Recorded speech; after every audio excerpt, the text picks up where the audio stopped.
ومن غيرها أنك ترى المرحوم مغبوطا والمغبوط مرحوما، ليس ذلك إلا نعيما زل وبؤسا نزل. ومن عبرها أن المرء يشرف على أمله فيقتطعه حضور أجله. اس کے تغیرات کا حال یہ ہے کہ جسے قابل رحم دیکھا تھا وہ قابل رشک ہو جاتا ہے، اور جسے قابل رشک دیکھا تھا وہ قابل رحم ہو جاتا ہے.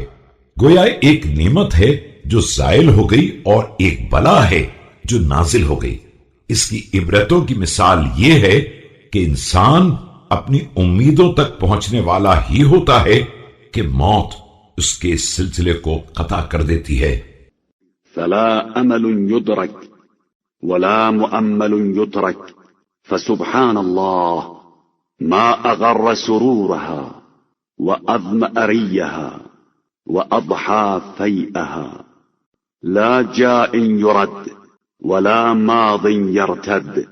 اور نہ کوئی امید حاصل ہوتی ہے اور نہ امید کرنے والا ہی چھوڑا جاتا ہے.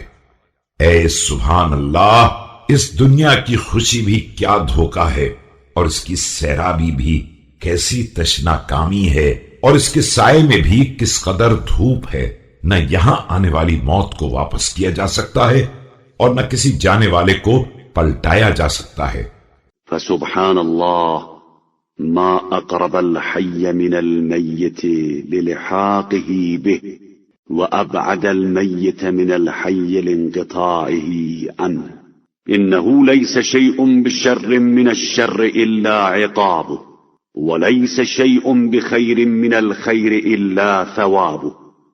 سبحان اللہ، زندہ مردے سے کس قدر جلدی ملحق ہو کر قریب تر ہو جاتا ہے، اور مردہ زندہ سے رشتہ توڑ کر کس قدر دور ہو جاتا ہے. یاد رکھو، شر سے بدتر کوئی شے اس کے عذاب کے علاوہ نہیں ہے، اور خیر سے بہتر کوئی شے اس کے ثواب کے سوا نہیں ہے.